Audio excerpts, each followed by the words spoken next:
Questioning by introducing yet another colleague of ours, Jose Diaz-Balart from our sister network Telemundo. Hey, my friend, how are you? Good evening. Nice to see you all. Nice to see you all. I want to talk about a subject that was very dear to the heart of President Reagan, which was immigration reform. As you know, he was the last U.S. president to sign immigration reform in 1986. All of you, I think, have said that you don't think immigration reform should be discussed until the border is secure. And Governor, I'd like to ask you, border state governor, what specifically in your mind would make the border secure? Well, the first thing you need to do is have boots on the ground. We've had a request into this administration since January of 2009 for 1,000 Border Patrol agents, our National Guard troops, and working towards 3,000 Border Patrol. That's just on the Texas border. There's another 50% more for the entire Mexican border. So you can secure the border, but it requires a commitment of the federal government of putting those boots on the ground, the aviation assets in the air. We think Predator drones could be flown, that real-time information coming down to the local and the state and the federal law enforcement, and you can secure the border. And at that particular point in time, then you can have an intellectually appropriate discussion about immigration reform.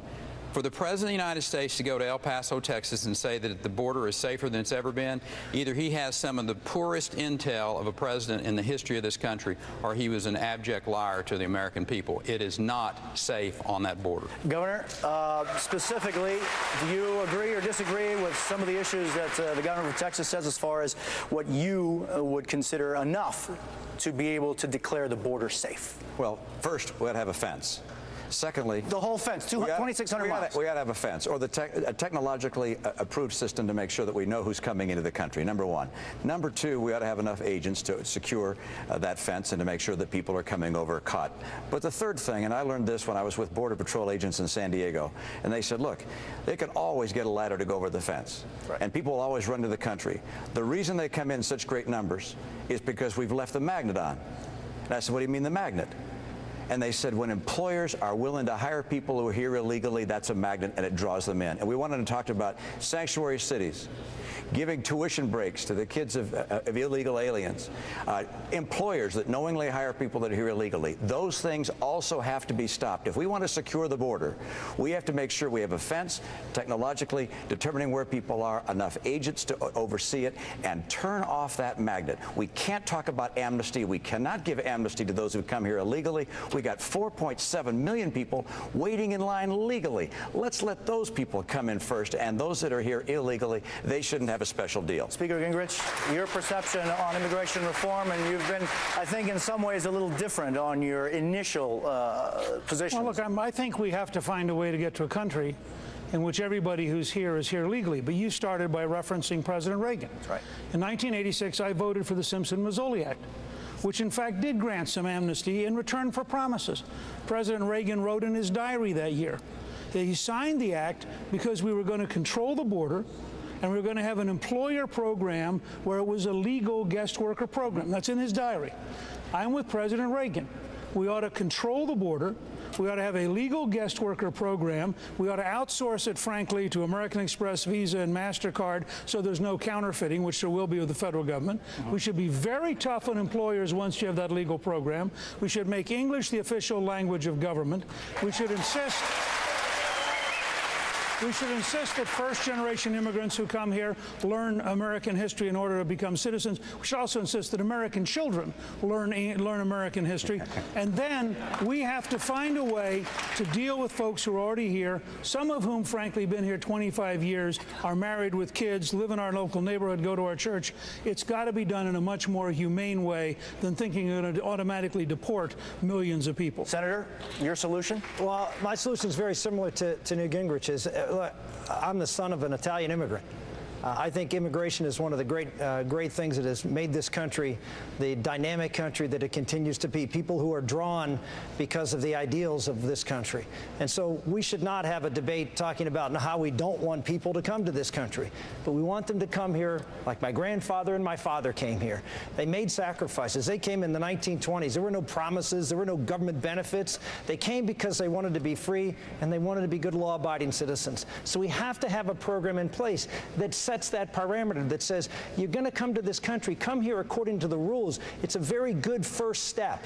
That the first thing you do here is a legal act, not an illegal act. A quick follow-up, 30 seconds. So there are 11 million people that fait accompli, they're here. What do you do with them if you are able to secure the border? Well, I think we can have that discussion, that whether what we do with people, how long they've been here, whether they have other types of records, but to have that discussion right now and pull the same trick that was pulled in 1986, we said, well, we'll promise to do this if you do that. No more. We are going to secure the border first, and that's the most important thing to do, and then we'll have the discussion afterwards. Congresswoman, you've said the fence, that you believe the fence is fundamental as an integral part of controlling the border. Let's say that in 212 or 213, there's a fence, the border is secure, gasoline is $2 a gallon. What do you do then with 11 million people, as the Speaker says, many of whom have U.S.-born children here? What do you do? Well, again, understand the context and the problem that we're dealing with. In Mexico right now, we're dealing with narco-terrorists. This is a very serious problem.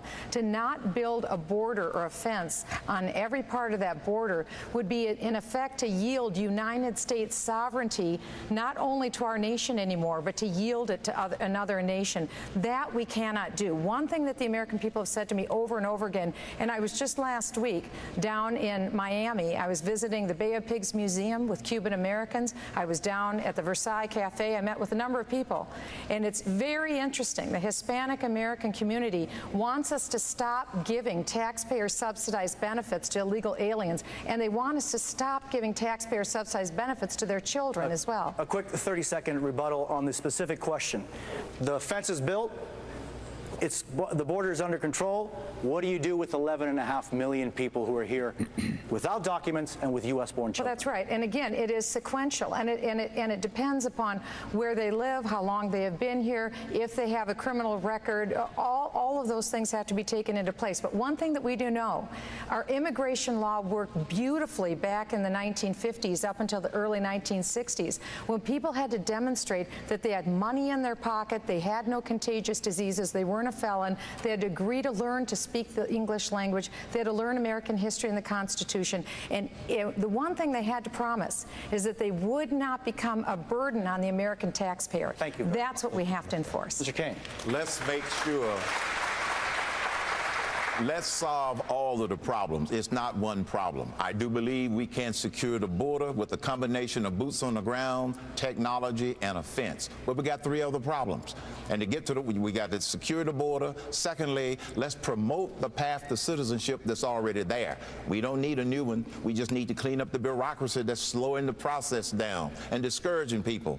Third thing we need to do, enforce the laws that are there. And the way we do it, empower the states. I believe that the people closest to the problem are the best ones to be able to solve that problem, empower the states to do what the federal government hasn't done, can't do, and won't do. This is how we solve the entire problem. Thank you, Governor.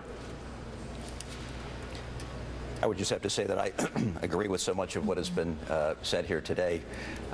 President Reagan, when he made his decision back in 1987, he saw this as a human issue.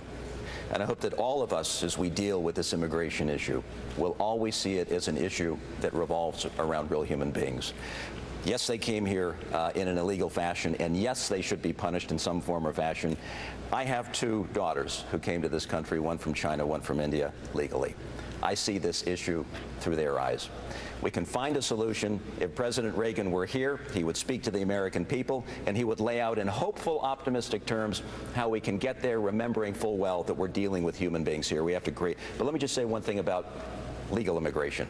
Let's not lose sight of the fact that our legal immigration system is broken. That's right. And if we want to do something about attracting brain power to this country, if we want to lift real estate values, for example, why is it that Vancouver is the fastest growing real estate market in the world today? they allow immigrants in legally. And it lifts all boats, and we need to focus as much on legal immigration. Congressman, your thoughts? Obviously, it's a very big problem. I think we need to remove the incentive, easy road to citizenship. Nobody has mentioned the fact that they qualify for benefits as well, you know, the welfare benefits that we shouldn't have to give. The state of Texas shouldn't be forced to provide free health care and free education. But there is a mess down there. It's a big mess, and it's the drug war that's going on there, and our drug laws are driving this. So now we're killing thousands and thousands of people. That makes it much more complicated. But the people who want big fences and guns, sure, we could secure the borders. A barbed wire fence with machine guns, that would do the trick. I don't believe that's what America is all about. I just really don't. We can enforce our law. If we had a healthy economy, this wouldn't be such a bad deal. People are worrying about jobs. But every time you think about this toughness on the border and ID cards and real IDs, think that it's a penalty against the American people, too. I think this fence business is designed and may well be used against us and keep us in. In economic turmoil, the people want to leave with their capital, and there's capital controls and there's people control. So every time you think of a fence keeping all those bad people out, think about those fences maybe being used against us, keeping us in. To my colleague, Jose Diaz-Balart, thank you. Thank you very much. Thank you. We're going to take our final break now. When we come back, the final portion of our debate from the Reagan Presidential Library right after.